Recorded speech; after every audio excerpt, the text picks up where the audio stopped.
All right.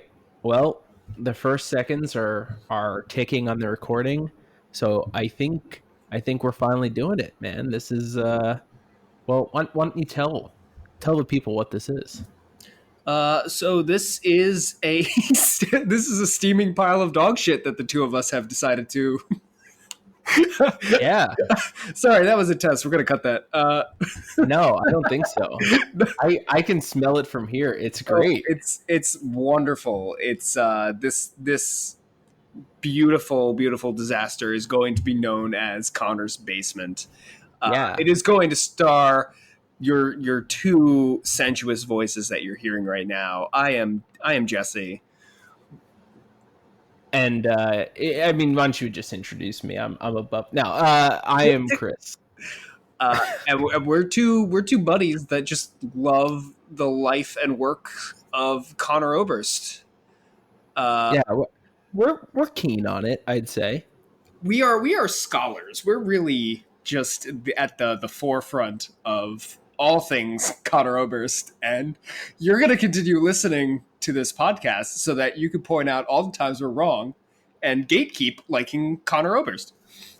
I'm pretty sure I've found that the best way to bring new people into an artist or genre is to like gatekeep as hard as possible. It's like, when you're a kid and whatever you want to do, like whatever your parents tell you to do, you do the exact opposite. So when someone's like, you can't call yourself a real fan, that's when you're like, you know what? No, I am a real fan. I have all their songs, you know?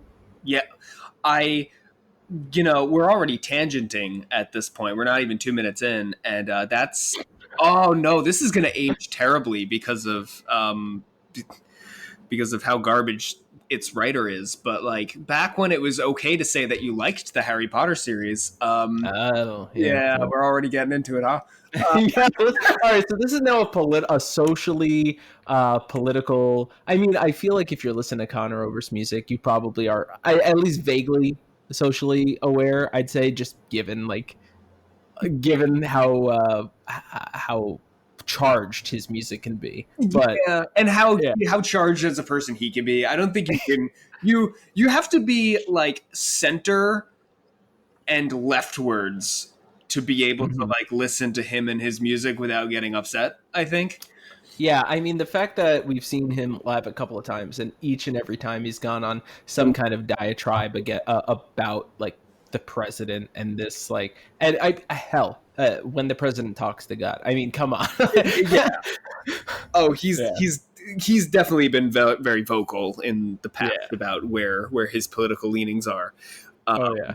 but back when J.K. Rowling wasn't an out and proud transphobe, Oh oh, god. 2020 is the time to be alive. Yeah. Yeah, I used to say that I got super into the Harry Potter series because I got the first three books when they were out as like a little box set gift for a birthday present, and I was telling a friend about it on the school bus, and he was like, "Oh, make sure you start with book one, or you're never gonna understand what's going on in the other books." And I spitefully started with book two just to prove him wrong. And guess what? I was fine. I understood everything perfectly. But you know what? We could weaponize that idea like, oh, you're not going to understand Conor Oberst unless you listen to a collection of songs on vinyl or Right. on cassette the way On cause that Conor Oberst intended. Yeah, let's just get an old get the tape tech going, pop it in. I mean, hell, they sell cassettes are making a comeback. I don't know if I want to say they're making a comeback, but they're sold again now, which I feel like I understand it for vinyl because it's always been this it's like this grand thing. You get a vinyl, picking it up at the store or in the mail, and the shrink wrapping and the bifold and the gigantic I feel like there's I don't know, kind of a routine, not a routine, Like a but ritual. a ritual. Thank you, a ritual with a vinyl when you're putting it on and everything. I don't feel that same way with a cassette tape, but all power to you if that's the way you like to enjoy your Bright Eyes or Conor Oberst music. I don't feel the same connection, I guess. Oh, well, while we're on the topic both of like the ritual of the vinyl and I'm going to give everybody an opportunity to call me out on my bullshit because we're working off the cuff right now. Um, but something that I found really cool was my first vinyl, I believe, before I started like collecting them, was People's Key in Okay. vinyl because I pre-ordered that. Having been fully entrenched as a Bright Eyes fan, and that was like the first album that came out while I was like a full full hog in on Conor Oberst. Um, and the A side ends with Halle Selassie, I believe, and there is a Hmm. line about flipping the album. And when I Yeah, yeah, was yeah. listening to it the first time, I'm like, oh fuck, I need to actually do that. And it was just this cool, like, was that intentional? That he set it up so that like there would be a line about flipping the album when you had to flip the album. I don't know. That yeah, those It's those pretty kind neat. of little like meta. Yeah, it's definitely this little meta thing within the album listening experience with that. I mean, I wouldn't say that it's unintentional completely because at the end of the day, I do think artists make clear decisions on where the vinyls will change because if you're making a song that leads into another song, I think it would be so short-sighted to all of a sudden just have the album flip. Like you have this huge like closing that you know is gonna like almost like what is it? Don't know when it's gonna, but a day's gonna come, or maybe I'm mixing up. That leads into Bowl of Oranges. I might be mixing up. Sorry, don't crucify me that I can't remember the exact order. But Bowl of Oranges has that kind of lead into it. Yes. Oh, or is it? Is it the opposite way? Help me, save me. I'm drowning.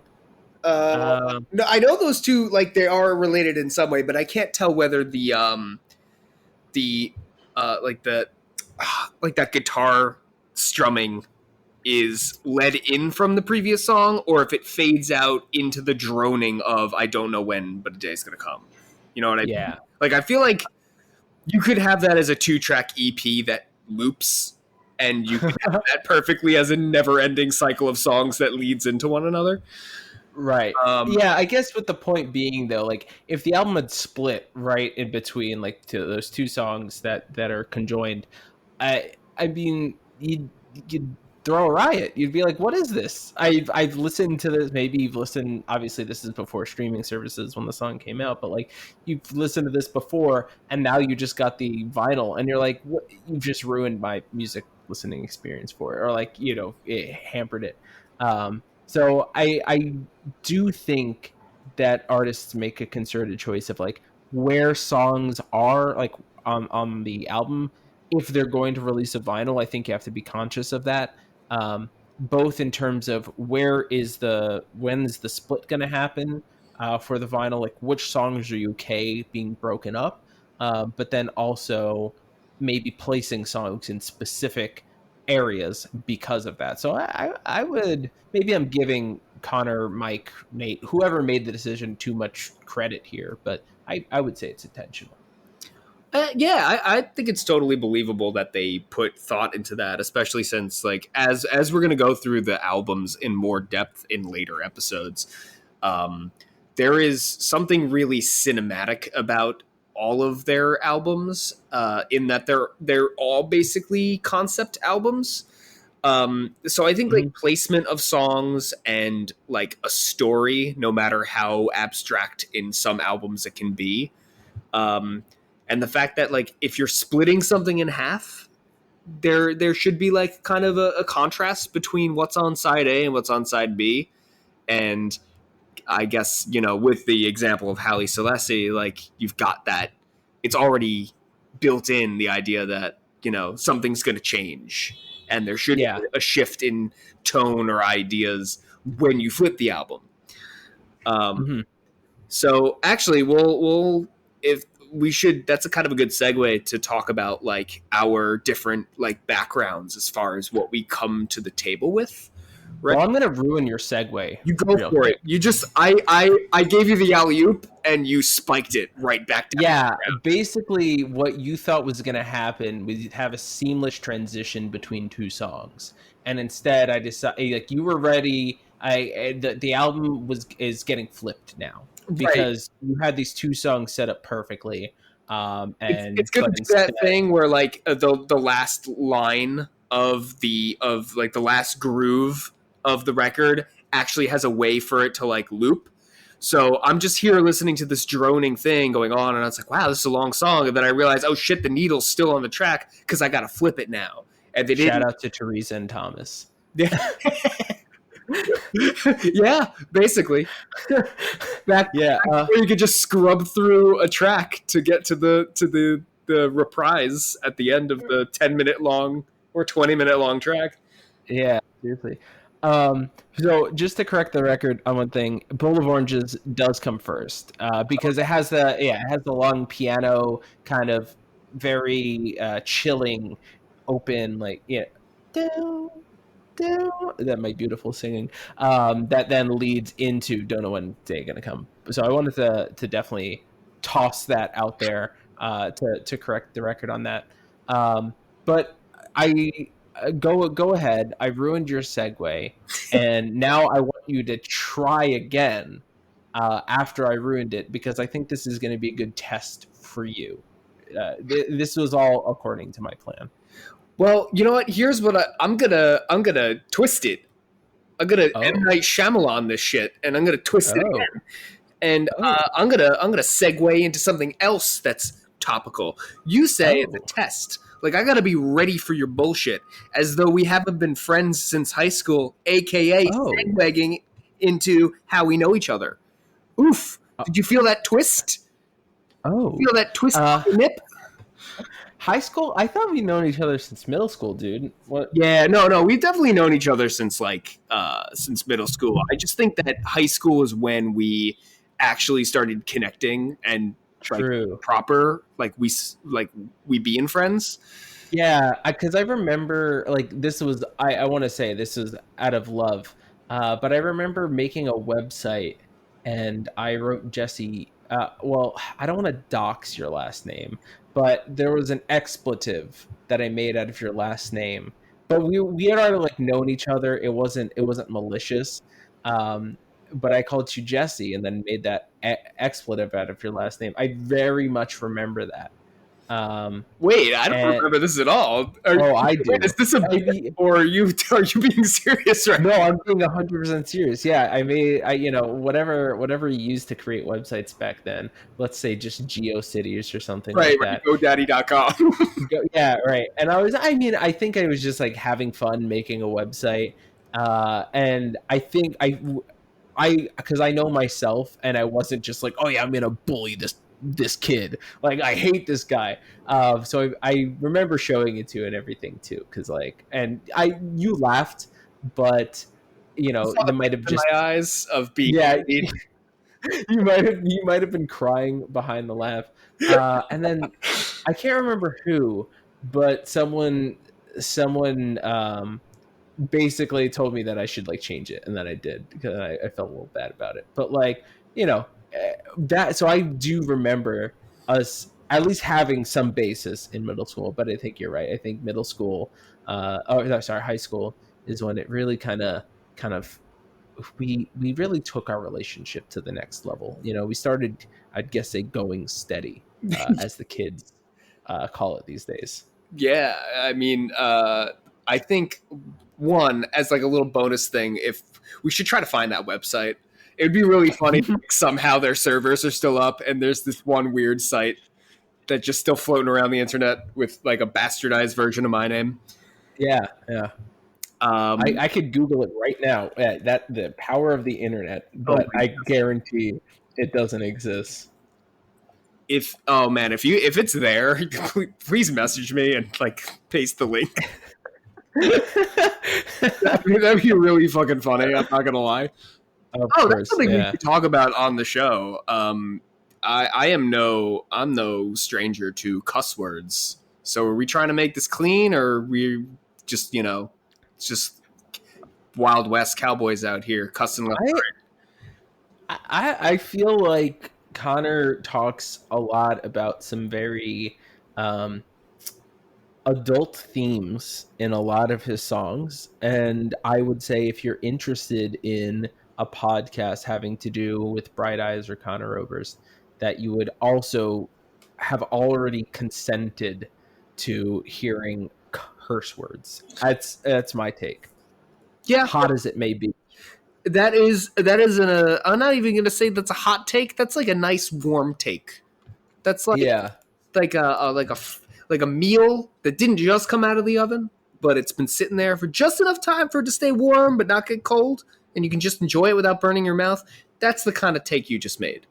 Yeah, it's like someone who is playing a an M-rated game that has like shooting and like blood, but then would get upset when one of the characters says fuck, you know? Like I feel like you've already you've already know what like waters you've tread into, and if you're going to be shooting people in the head and then someone says ass, maybe you need to rethink like what you're being offended by. Like I feel like it's both or neither. Yeah, fair point. Yeah. So basically what this is going to become is just every other sentence, right? We have to drop a curse word. Is that how it works? I Or do think we have a quota to fill, or like if we want to get that coveted Mhm. expletive little Okay. icon next to our podcast, we need to make sure that True. we are dropping the fuck bomb every fucking second. Right. Yeah. Let me try it out real quick. Uh, fuck. I did it. Nice, dude. Thanks. I tried really hard on that. I felt it. I really felt the passion. Neither here nor there, but my cat just jumped up onto the desk, knocked a cap for a water bottle off, and now is patting it around, playing with it. That sounds like a typical cat thing. Yeah, That it's sounds just exactly like what a cat would do. normal cat behavior. Uh, Sounds like a self. Aaron, how did we get here? This is just so segueing back to the original point that I had made. This is just sorry, guy. You came here for Conor Oberst podcast, and you're basically just gonna listen to two friends fucking around, and then sprinkling their pooled knowledge of Conor Oberst over that friendship. You So know, I that's your jam. Welcome. yeah, I think that's a good maybe a good time to like mention like maybe like what this will look like in future, because obviously you and I were just kind of talking through sort of us intro, like that kind of thing. I think if you stick around, listen to others, which we absolutely hope that you do, expect definitely more analysis of albums and songs and the music. Of course, still with our personality sprinkled on top. I don't want to become dry robots and, well, when I listened to Persona non grata for the first time, it evoked certain feelings. Don't want it to become that, but definitely I think for this little intro for us to talk about, take some extra liberties, have a little fun, feel ourselves out. We're just kicking our feet back. Yeah, We're just hanging, and family. we're gonna come to this thing with somewhere in the middle of like YouTube video essay and conversation with friends. Like we're not Yeah, gonna go full lecture mode. We're not gonna go full like you have to scrub through 20 minutes of bullshit to get to what do you think of the album?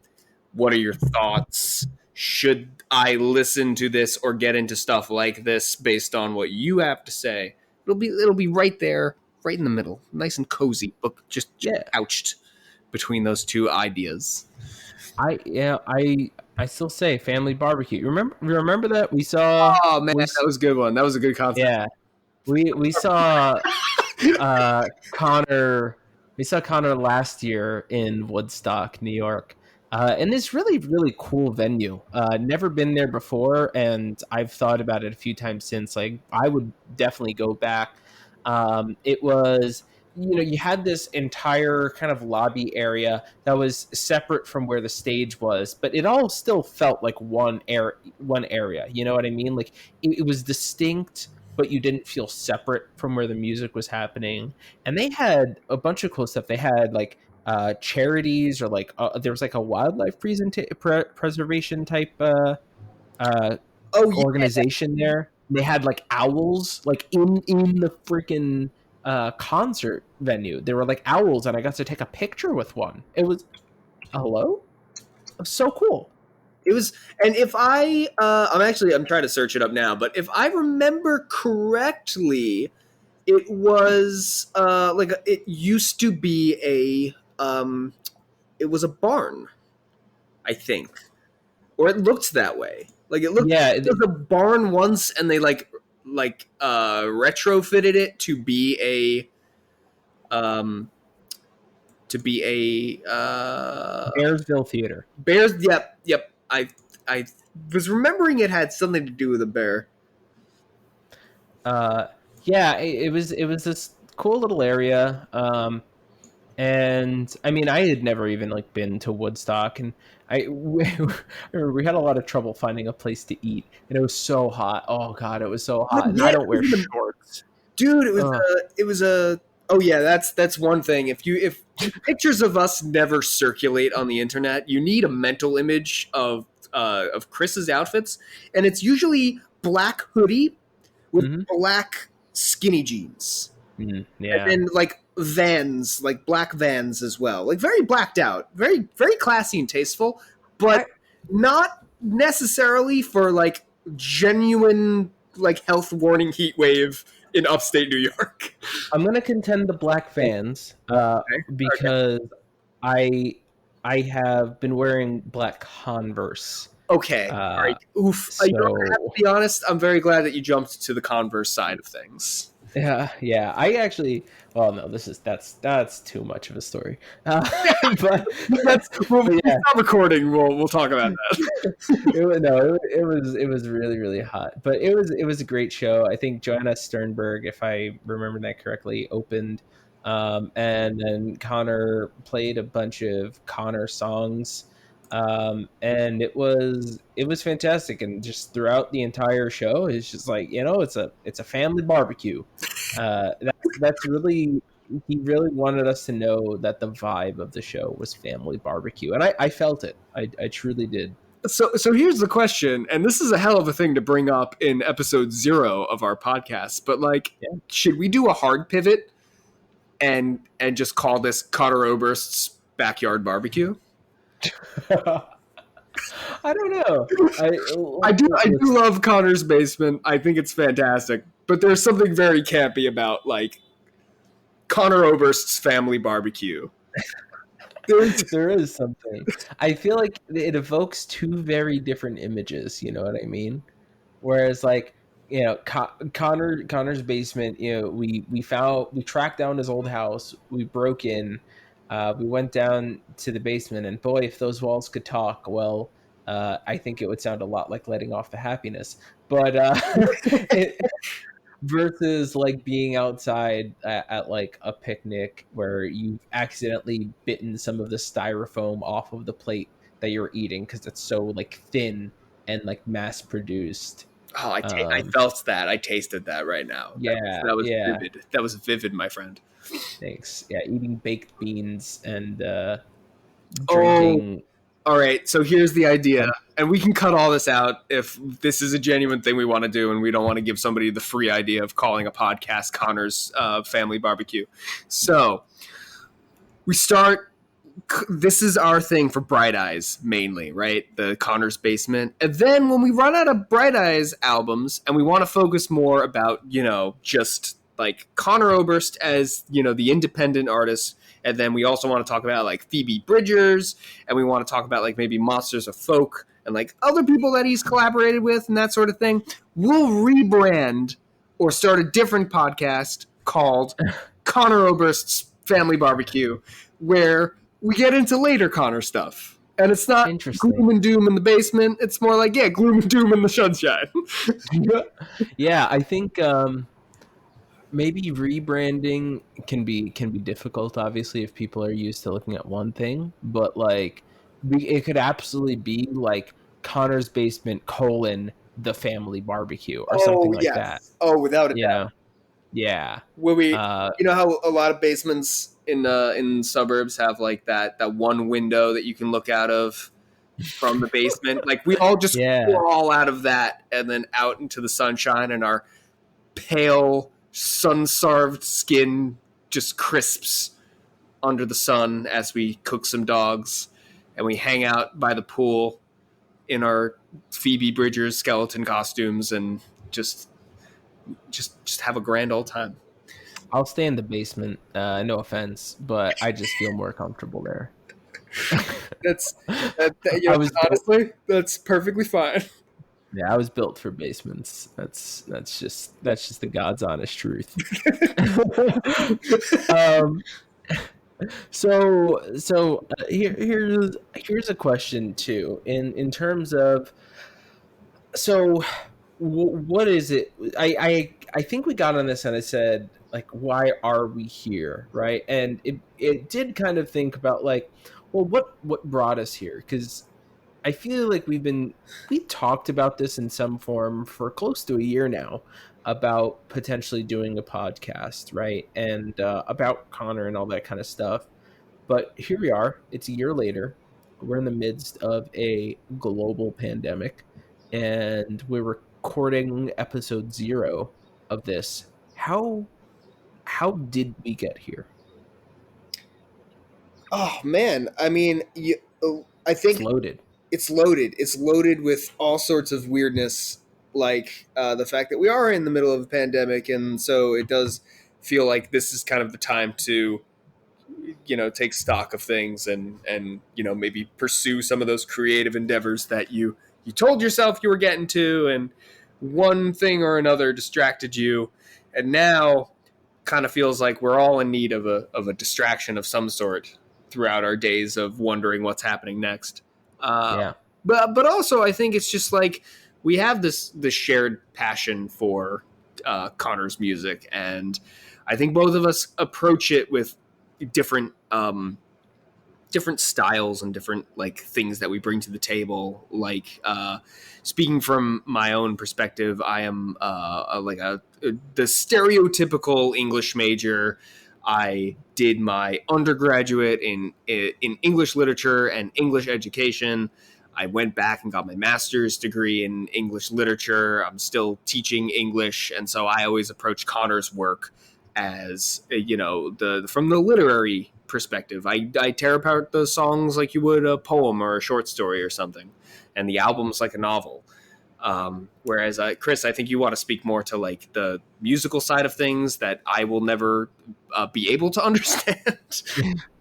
Yeah, I mean, I guess the way that I kind of I kind of like to look at the whole picture, right? And like that's not like oh yeah, you're only looking at the small details. Us real folk look at the whole thing. Like obviously that's like not the distinction I'm trying to make, but whereas I think individual lines and things like that can evoke things, I would say obviously Connor's lyrics are hugely important and they mean a lot to me.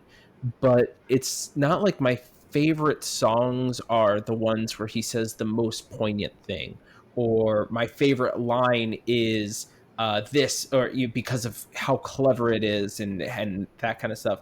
It's like the whole emotion that it brings. Because yeah, I did have an undergrad in music, but I'm the millennial, you know what I mean, where I just been a can kicked down the road, and it's like, well, I'm a math major now, and it's like, wait a second, I hate math. Okay, I guess I have to finish my degree.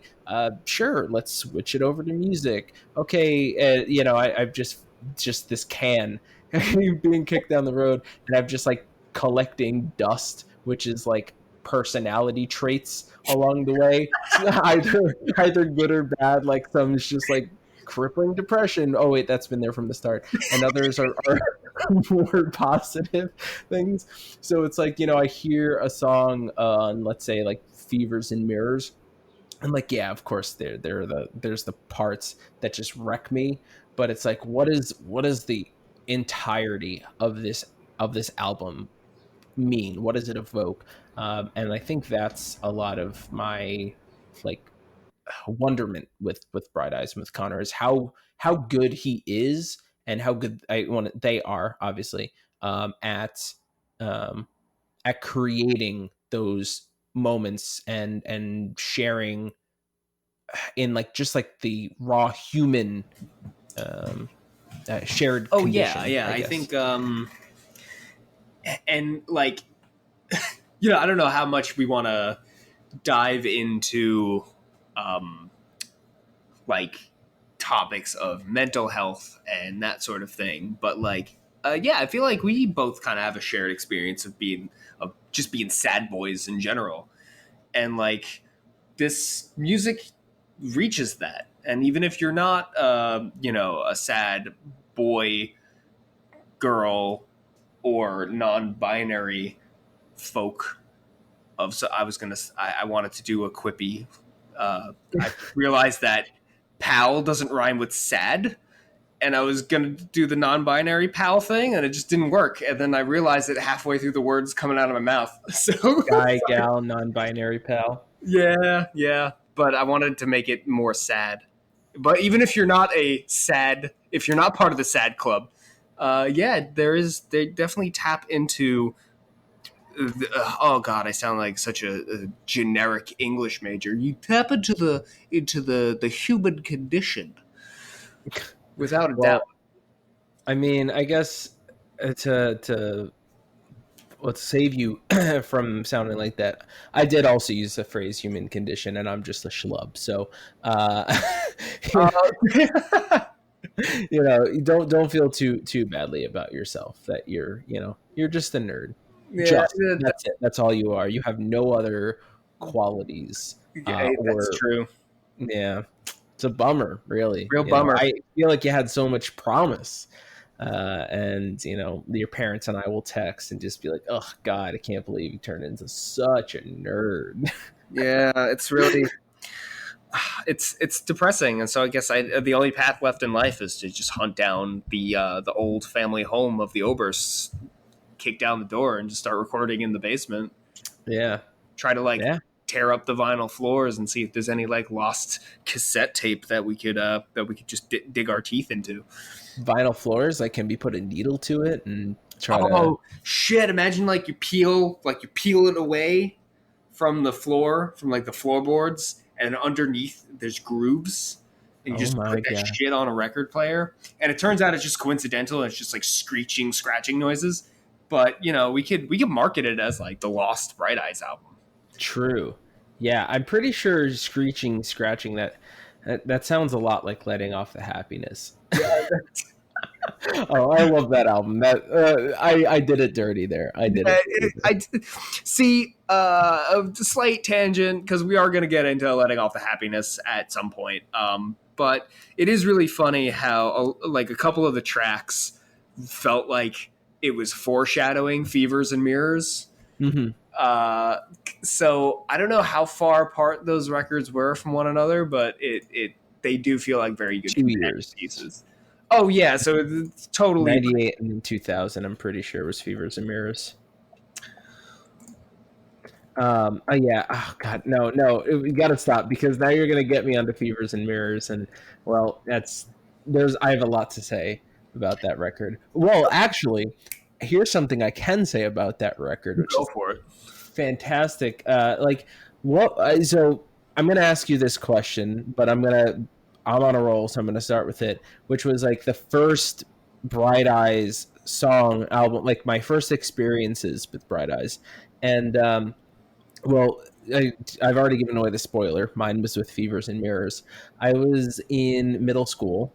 A friend of mine had known like the kind of music I was into, which included a lot of like, emo music. My favorite phrase that I'll probably use 100 times, which is just a sad singer singing sad songs. That genre of music, and recommended Bright Eyes, and popped onto LimeWire, as one does when you are a child of the 90s, and downloaded a couple of songs. And the first song I heard was "Halai Halai Halai Halai," and I didn't like it. I did not like it. I mean, this is, I'm 13, I don't know, let's say 12, 13 years old, probably middle school. And it didn't resonate. It didn't connect. And I remember the barrier being just that,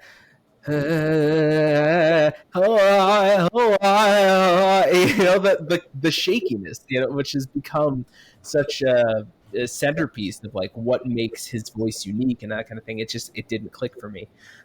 So it took me a little while. And who knows? I don't know when. I don't know, like, oh, there's this huge event. I don't know when, but I ended up giving him another shot and fell in love. And from there, like, it just blossomed. It turned into something awesome, But yeah, that was my first experience. Like, what was yours? Like, what was your defining moment listening to Bright Eyes? So to kind of like piggyback off what you were saying about how like the shakiness, the I'm gonna call it like the less than perfect or less than polished vocals, is what originally turned me off from Bright Eyes and from Conor Oberst.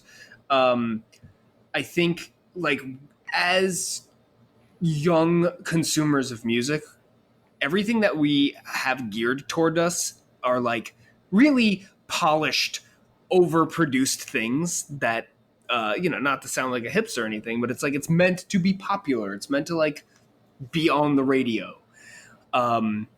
So I think it's kind of a system shock to listen to something that is like less than A plus polished, produced, Mm-hmm. auto tuned stuff.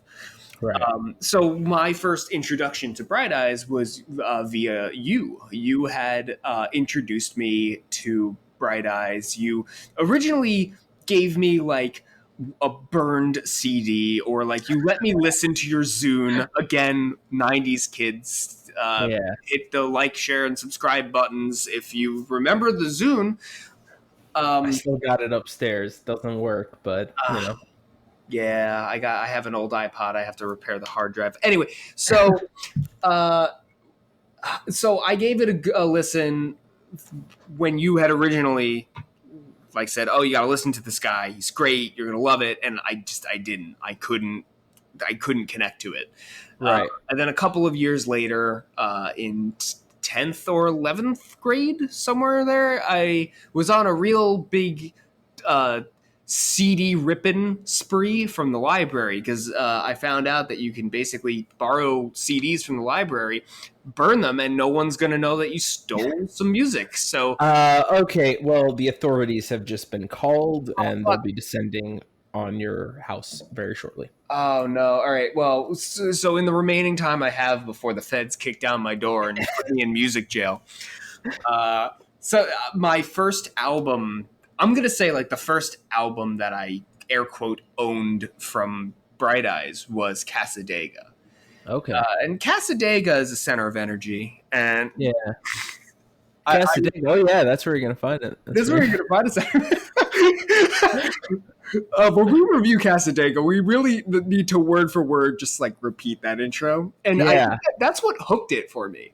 Like that Okay. very cinematic opening really like it sold it to me as like something really artistic in a way that I didn't think that most music could be, and I stopped being uncomfortable with Conor's and I keep using the term like unpolished, or I mean some people would go so bad as to say that go so far as to say he has a bad singing voice, and I don't think that's the case. I think it's just like you're very used to like pitch perfect shit you hear on the radio, and Well, right, I like did. Bob Dylan is super popular, and he's got, especially at his old age, he's got a fucking rough voice. But like I wouldn't say he's got a bad voice. I did. Someone had once said that Connor, he could have been a famous singer. He had someone else's voice, but I don't know. I guess I've always felt that failures always sounded better. So yeah, what do I? Yeah, I say fuck it up, boys. Make some Make some noise. noise. Well played, sir. Well played. Thank you, thank you. Um, sorry, I didn't mean to cut you off, but off of your story. No, that was perfect. I'm glad that that happened. I was waiting for something like that to happen. Yeah, yeah. Uh, so yeah, I love Casadega as an album. Although Fevers and Mirrors is my favorite Bright Eyes album, I'm pretty sure it's yours as Yeah, well, yeah, right? yeah, Like definitely.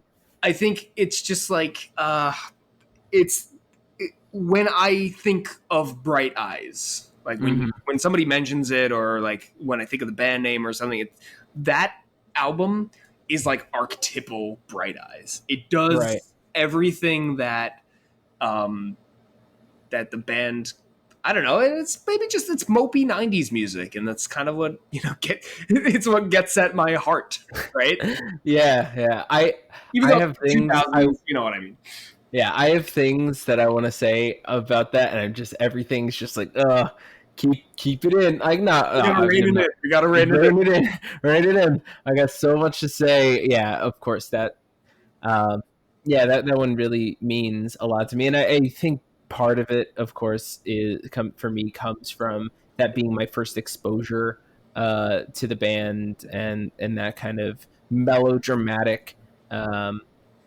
Storytelling basically in it, and songwriting was it hit me at a time when that melodrama was very much welcomed and needed as an angsty teenager. And obviously don't want to say that's the only time that you could have gotten into Fevers and Mirrors or Bright Eyes and things like that. It's if anyone is interested, I believe Noisy had put out an article that was like Bright Eyes isn't just for teenage years, something like that. It's for forever, which was a great read, but it kind of goes into that.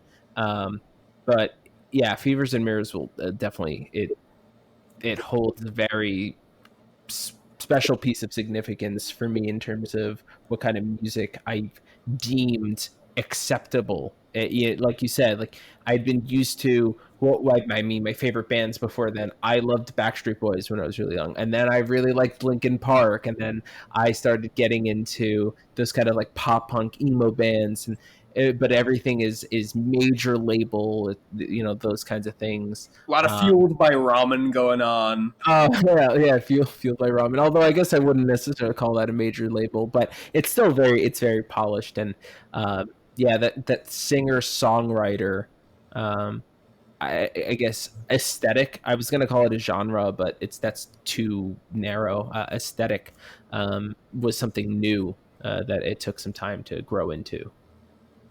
Yeah, totally. And I think like even though I didn't have Fevers and Mirrors at the time where my teenaged angst was at its its zenith, um, it very much like letting off the happiness and Fevers and Mirrors very much mirror what you go through in adolescence. And Right. we've definitely had conversations before where like it's not fair to mock kids that age, or even like look back at your own past and mock how you used to be, because at a certain point, like the social hierarchy of school and fitting in and all of that stuff, that was once super important and the worst slash maybe best thing that could happen to you. And I Yeah. like that is distilled in those albums. And I think a big thing for me and Bright Eyes and Conor Oberst in general is just the catharsis. I always get Mhm. people saying like, "Why do you listen to this? Like, well, it's so sad, so depressing." And it's like, yeah, but that's why you do it. Like, some people need happy music to like get them out of a rut, but sometimes I just need someone who like fucking gets it. And Yeah. it's like Yeah. bitching. How many phone call conversations have we had where it's just like us bitching to each other? It's like, Yeah. yeah, if you can't bother someone all the time with your bullshit. I mean, Chris, you can always bother me with your bullshit. But like sometimes it's nice to like take out your MP3 player and like go to Fevers and Mirrors and listen to some kid fucking screaming the way you want to scream. Yeah, I mean, like, you say it perfectly. You know, I have a friend that I call when I've bored myself to tears, and you know, we talk until we think we might just kill ourselves, and then we We, laugh we laugh until and it disappears. disappears. Yeah. Oh god. Okay, that's Phoebe. You know, Guys, that's get maybe used to this because it's gonna happen multiple a times lot. an episode. A lot, yeah. Brain poisoned. I don't want maybe call it a poison, but so many lyrics swimming around. Yeah, yeah. Seriously though, but no, I think that's exactly it. And you know, coming from the perspective of someone that you know, I had a lot of those kind of thoughts before I decided to go into school counseling, which I'm currently in school for, which is always annoying to say, like, oh yeah, I'm in school for school. It sounds very awkward to say, but that, like, just let kids feel their feelings, you know, like rein in the stuff that's unhealthy, but yeah, you know, if you need to be a little melodramatic, and just let it happen, man.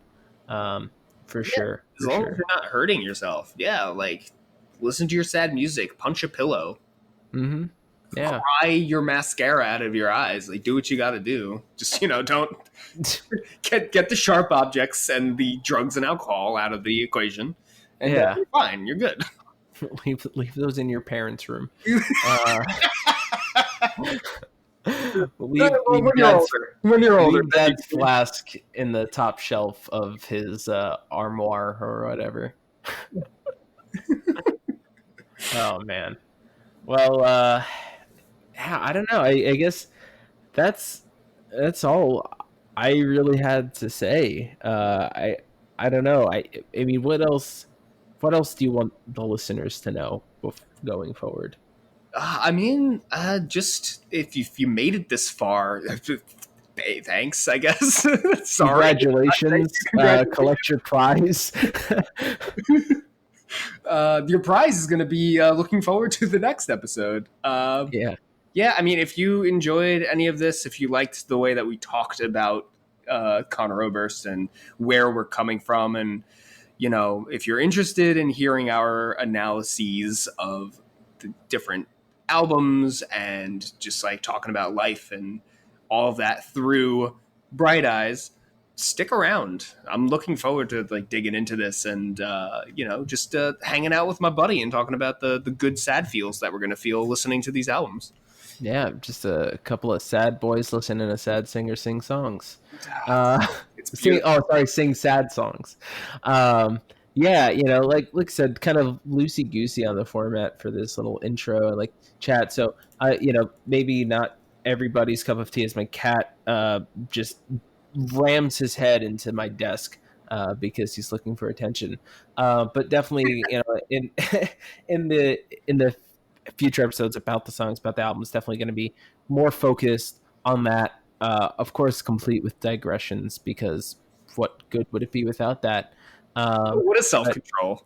right? I mean, who needs it anyway? But but yeah, we're kind of.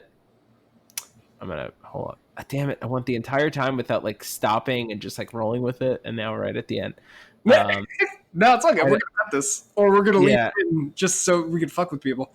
Oh God, no! Don't do that. I don't even know like how it works, like how to where I restart from and all that kind of stuff. But I'm just gonna roll back and just say, like, yeah, if you want to listen to this kind of commentary, but more focused down, more pared down into the specifics of a certain Bright Eyes album and the songs, what it meant to us, and you know, hopefully it allows you to think a little bit more about what it means to you, and kind of share into what I think is the, I don't want to say maybe the purpose for Bright Eyes, but I'll say it, the purpose for Bright Eyes, which is to not feel as alone when you're listening to it, to have those connections, to feel that someone else understands, to have that catharsis, and then hopefully hearing this kind of stuff can